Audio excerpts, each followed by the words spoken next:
let's continue. Was that useful?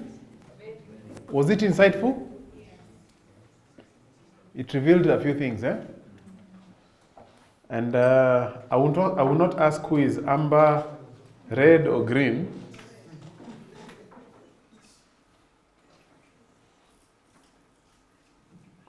But I can, if you don't mind, Maureen, you can just, at least for Nabo, you can say a few things. Where are we? What are we doing? Just as an example. Okay. Yeah. Fantastic. So Nabo, I think we have a I think you business need a model. mic also. Okay. So for Nabo, we are privileged to have a business that allows us to collect, I'd say, 5 days after billing, because we bill from the mutual funds, your money market, your fixed income. So depending on the liquidity in the funds, we're able to collect 5 days after. So after collections, this money is deposited into the prop fund, which then we deploy to investments. And then at the tail end of the month, say the last week on the 27th, 28th, we deploy this payment to settle our payables, which then makes our cash conversion cycle less than 30 days. Mm. So what's our cash conversion cycle? I'd say an average of 20 to 30 days with a collections target of 90%, but on average this year we've been able to do between 85 to 87%. Okay. Yeah. Great. So you can see, once we discovered that we were paying invoices as soon as we were getting them, and we started changing that. Maureen has said something very fast, but it is very fundamental. So in Nabo, when we collect money from the customer, it does not go to the bank ready to pay. It goes into an investment account. And it stays there for the next 30 days, waiting for the next cycle of paying out payables. So between day 1 and day 30, what does it do? It earns. So every revenue shilling must leave another penny, shilling, whatever it is, before it goes out. And that has been very useful.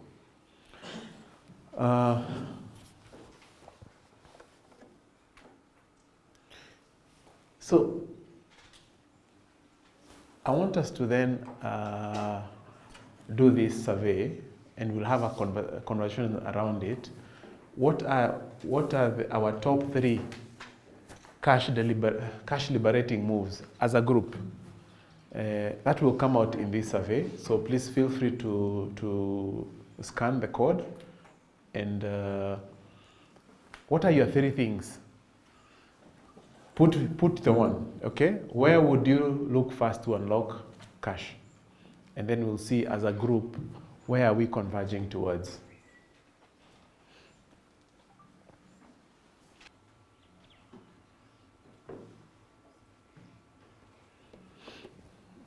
Okay.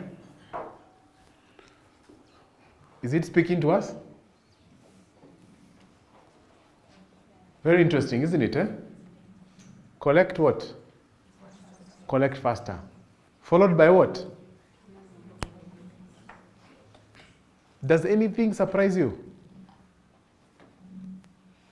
Anything that stands out?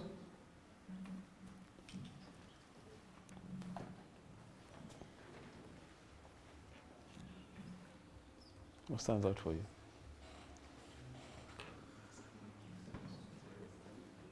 Centralized idle balances. Centralized. Okay. Why does it stand out for you?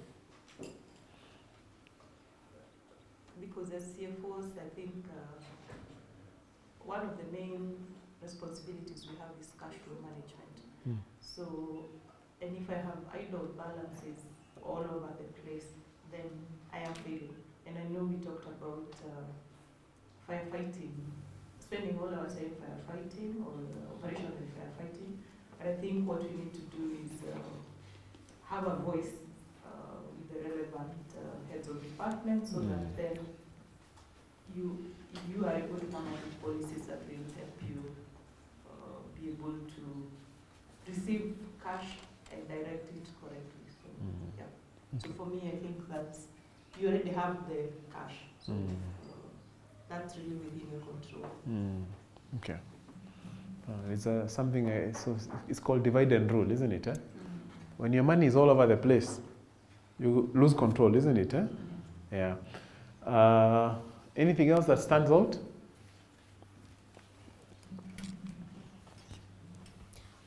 Holding cash longer. Holding cash longer. Ethically. Ethically? Yes. Talk about it. Well, for us, like for example, as a hospital, that would work very well because it will bring our CCC to become a bit shorter because then we technically have payables and contracts that are due within 30 days and others like you will have to pay for like vaccines immediately they get to the hospital or before delivery, which means then if I can be able to get all the contracts coming in that I can have this time longer, means I can have the CCC shorter. Yeah. Yes. Yeah. Interesting. Okay. Third thing that stands out? On the collecting faster, as we just invoice people after like even 5-10 days, but we just discuss with our team that we need to invoice within 48 hours. And then the accountant now will follow up immediately. Yeah. Okay. Okay. I want us to do some exercise, but this one is not individual, it's a group. So I'll take this group, this line as one group, this is one group, and this is one group. I think there. Yeah? You prefer to stay idle.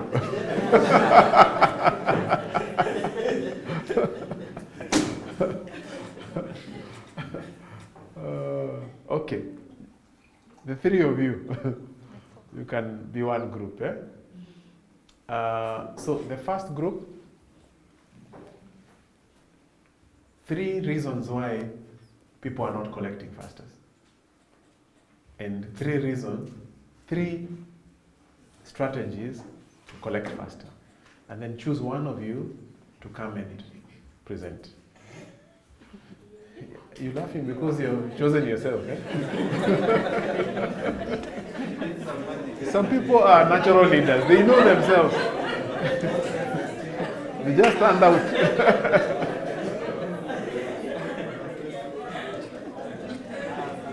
And this group here. Okay, can I have your attention? The group here in the middle. What are the 3 reasons? What are the 3 bottlenecks, okay, that your organizations are facing, and what are the 3 ways you're going to remove those bottlenecks? Okay, and then this side, and choose one person to present. This side, let's deal with centralized, idle, cash. What are the 3 reasons why we have idle cash in our organizations? And what are the 3 strategies we can remove idle cash in our organization? And the group there, sell what is sitting. That is inventory, isn't it? Inventory, how do you resolve it? What are the 3 reasons why an organization would be having more inventory than they should, isn't it? And what are the strategies of making sure you sell faster? Sell faster. So, be fast, because we need to have tea in 15 minutes. We need to have tea in 15 minutes. So I'll give you 7 minutes. 7 minutes.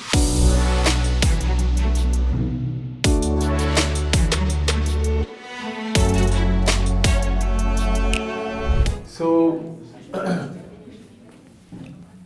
we start with this group here. What's your name? Huh?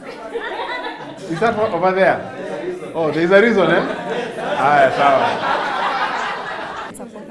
CFOs are good public speakers. They speak on behalf of the CEO. So I don't expect this group to struggle with public speaking. Yeah? Good morning, everyone. Morning. So I'll be representing our group. Our question was on three reasons why we have idle cash, and the second one was on the three strategy to remove idle cash. So for the reasons, we came up with 3 reasons. One of them was on policy or regulatory requirement. Sorry for that. One of them was on policy or regulatory requirement, especially for SACCOs. I believe they have something called the minimum cash requirement, and that leads them to be having idle cash in case of any disbursement that needs to happen or even withdrawals from customers. The second one was in terms of procurement or lack of credit policy. This means like if you need to pay your suppliers, for example, if it's something that's urgent or it's a service that's very critical, and suppliers maybe they will want cash before delivery, then that means you'll need to have idle cash. And the third one was you are making more sales compared to your payables, and that means you, as the sales come in or as the sales streams in, you end up with the more idle cash. Unless there's anything you want to add as a team. So in terms of the strategy to remove idle cash, we, out of the team, some of us don't have idle cash. And one of the reasons is because we do cash flow forecasting for a 24-month period or even 6-month period. That means you're able to project your outflows, and in that case you should be able maybe to invest and get a return on the money that you have. And the second one was in terms of the procurement policy, just come up with a procurement policy, or even better, negotiate for terms with suppliers, and at the same time you honor your payables so that you can create a good rapport with the suppliers to deliver goods or services before payment. And the third one was in terms of diversifying your investments. Yeah, unless there's anything.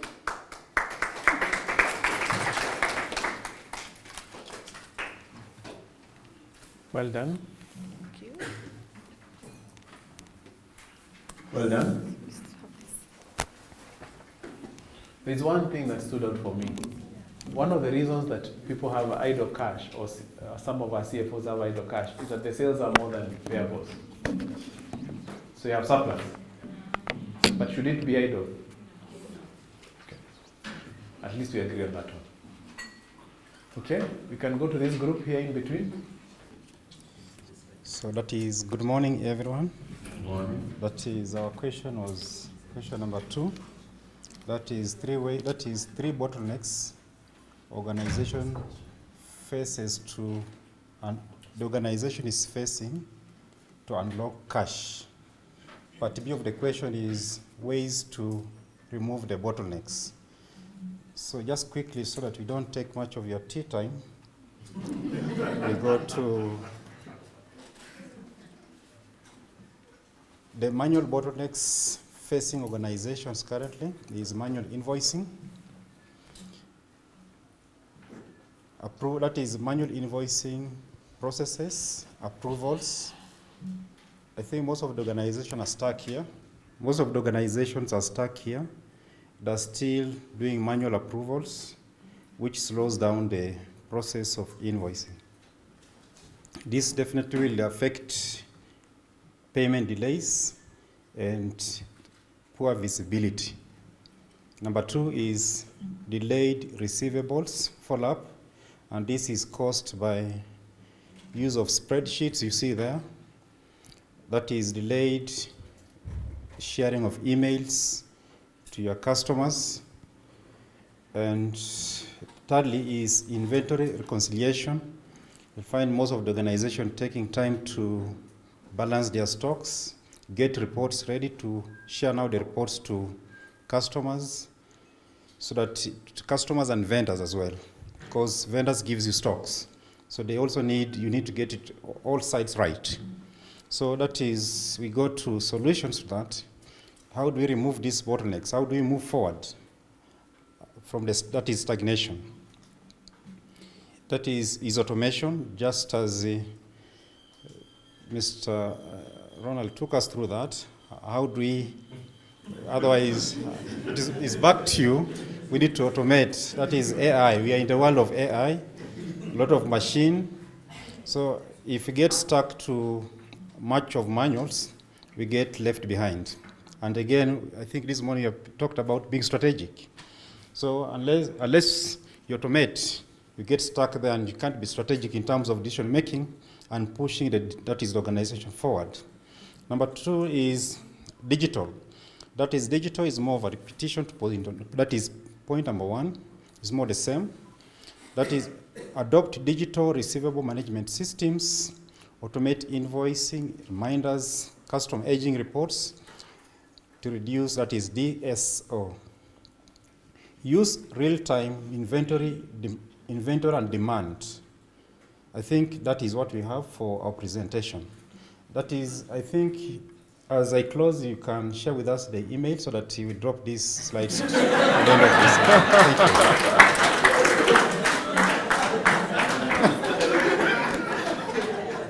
you. You can have your laptop. Let's give him a clap. And the group, of course, well done. We'll give you our email, starting with mine.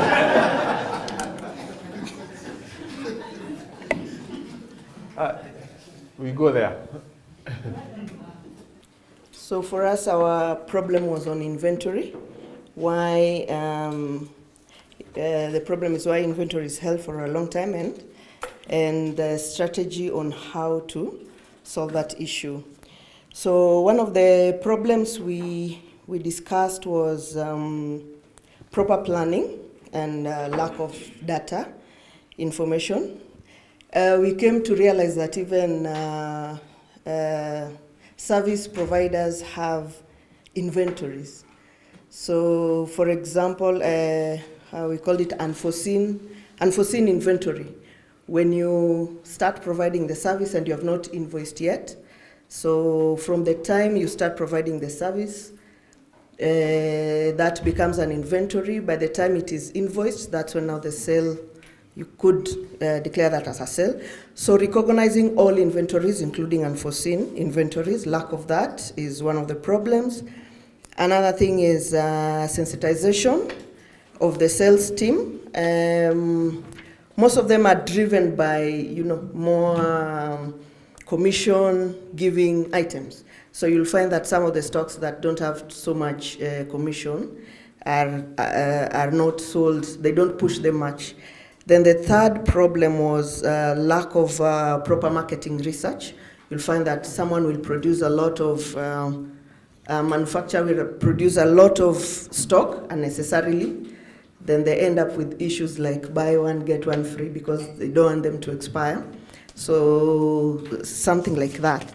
And our solutions were, I should have done a presentation. This is very bulky. Let me put it down here. Our solutions were, first and foremost, proper job assignment of staff, factoring their personalities, making sure that those who are good at sales and good at interacting with people are put in the sales department. Don't put an accountant in the sales department. Then data-driven stock decisions, like you do a proper research, things like loyalty programs for manufacturers to get to know which of your goods sell faster and where do they even sell faster. Okay. I think now there's technology that can actually do that. You use your loyalty program to actually know which area uses more of your product than the other one. Then proper sensitization on the impact of dead stock and holding inventory, letting everyone know how bad that is to the organization. Then proper procurement plan. Sometimes one of the examples we came, those are more than 3, but let me just give them. Sometimes what we came to learn was that some procurement officers are more driven by just, we'll give you discount, so they're just buying items because someone is offering a discount and not really because, it's in the plan. So proper procurement plan and not ad hoc buying. Then regular audits of inventory to at least see which ones are moving and which ones are not. Then you avoid stocking the ones that are not. Then closely monitoring your CCC so that you make sure that if the problem is in the inventory part, if inventory is holding inventory is causing more of your CCC to go up, then you work on that. That's it.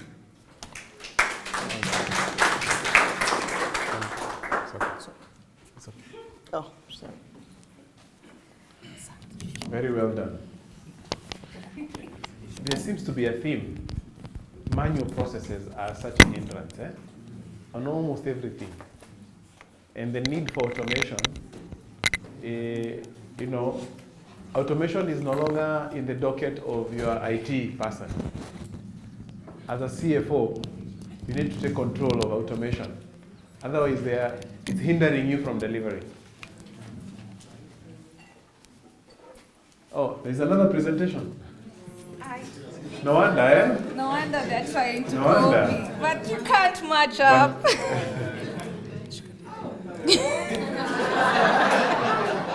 This one has color. The other one was black and white. Oh, Lord. Do you remember black and white TV? So we just moved to colored. So, ours was on CFO cash collection strategies and challenges. It is prepared by we prepared as group 1. Presenting is me, Jerry Washira.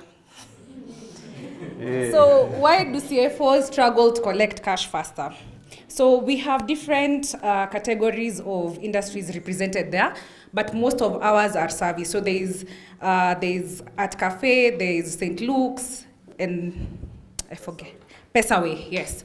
So one was weak credit control, when the sales teams offer credit without proper risk checks. So the sales team goes out, they sell. They don't care if this person is going to pay us on time. They put contracts that give them like 90 days to pay us because they'll buy from us with a lot of, they'll give us good partnership. So there was weak credit control from the initial setup. So inefficient invoicing and follow-up. At the hospital, we have realized since we had to have e-teams integration, our systems are not fully integrated. When they're not fully integrated, it means we're invoicing late. Just like your company that is invoicing how many days later, invoicing should be at point of sale. So that means you can't collect as fast as you want when you're invoicing late. If you're invoicing 2 weeks later, a week later, that gives, if you already have credit terms, it's from point of invoicing. So 30 days from when you finish your invoice. So if you already umeshawapatia more time, which leads to a struggle to collect faster.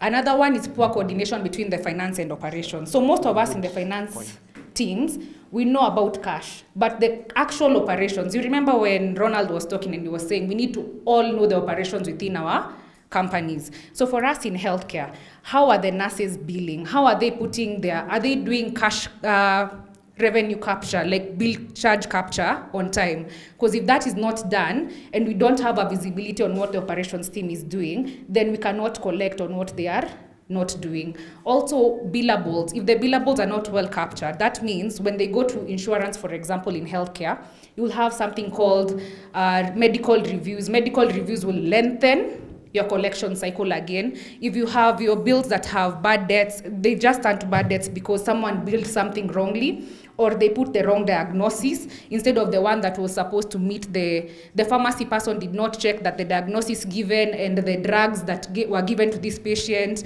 are the right ones, or nursing work was not captured well in the bill, meaning you can't be able to collect your money. So poor coordination between the finance and operations team. So if you have any others, you can add, but you'll add at the end of our session. So strategies. Strategies to collect on that cash faster.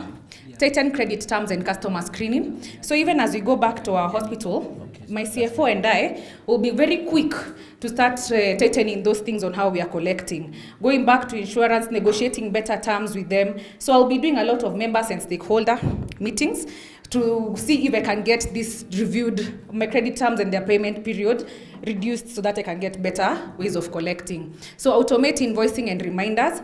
Actually, this is a funny one when we added it. Yesterday we were having a conversation and I also talked to Kip about it, about how we can automate our invoicing and technically use AI, use digital systems, reminders to be able to send out all your invoices on time so there is no delay. So I know there are companies that are able to do that. So even us, we are hoping to use the digital era to help us to automate more. So align teams on cash collection goals. So set goals that are cash collectible goals. So if it's your team that is going out for business development, the ones who are going out for sales, it's not just revenue. It's a revenue target and a cash collection target on your customers that you have sold to. So if you sold 1 million shillings and I'm collecting from that customer at CG 500 or less per month, then even you are failing. It's part of your target that I'm able to collect because you already have a relationship with those people. So in that way, everybody from the sales to the operations to the nurses to everybody is involved in the collection. So all of us are setting collection targets for everybody. So with that, thank you. Any questions? Or additions that you can add as recommendations? We are willing to listen and hear from you. Thank you. Thank you, Jerry. Thank you. Thank you, team.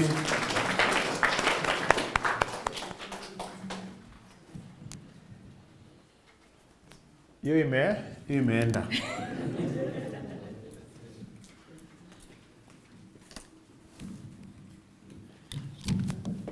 I'm very proud of all of you.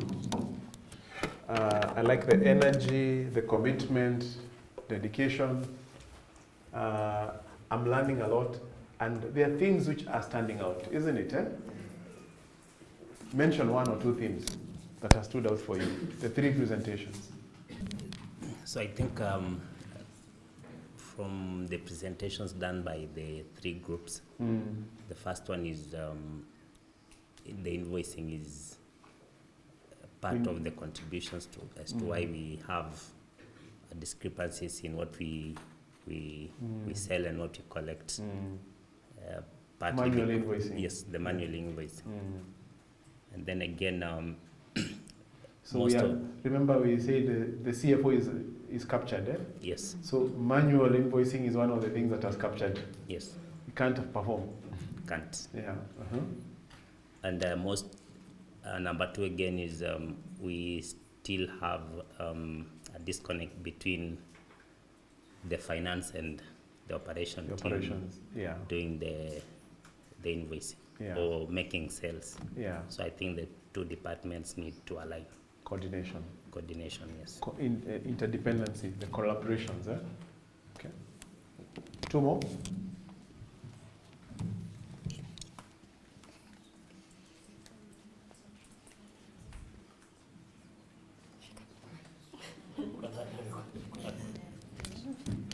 Okay.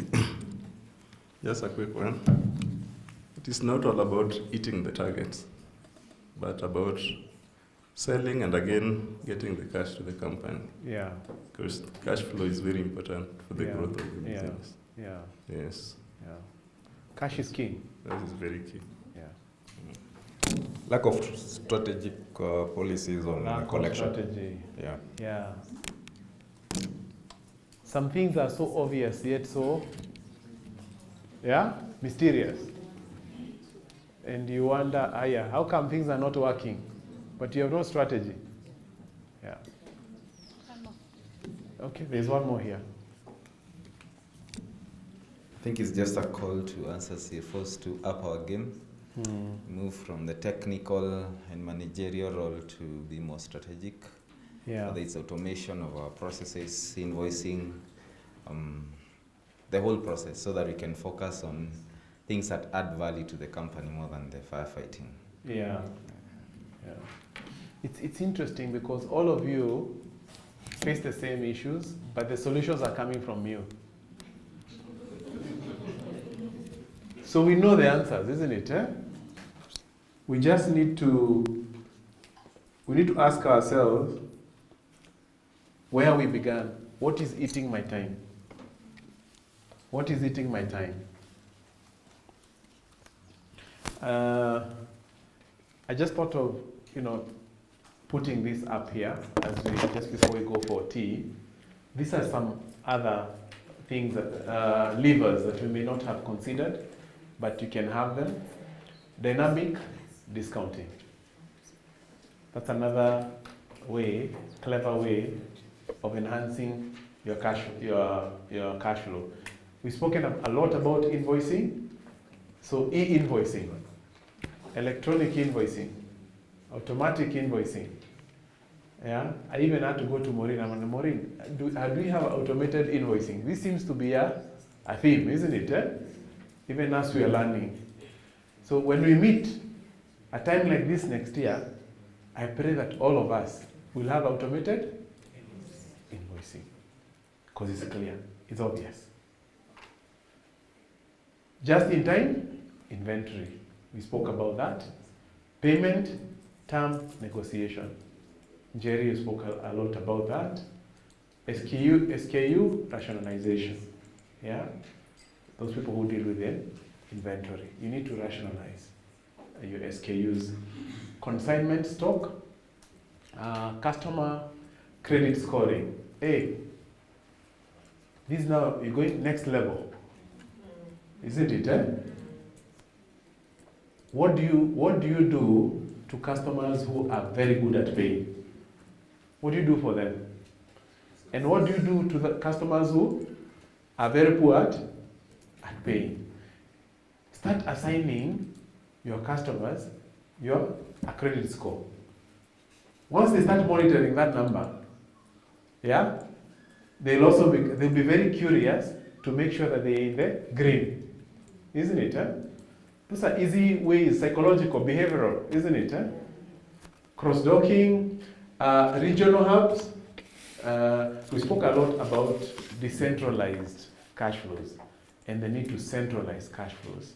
So even if you're not able to centralize, at least have, if you come from a very big company, at least have hubs. Okay? Supply chain finance, I think has been addressed indirectly. Automated reconciliation. Ever since I was an accountant over 20 years ago, this thing is still eating people, Reconciliation. Automated reconciliation. The beauty is, unlike 20 years ago, now we have technology that can be able to do amazing things. There are AI agents that should be able to do some of these repetitive tasks. Instead of having someone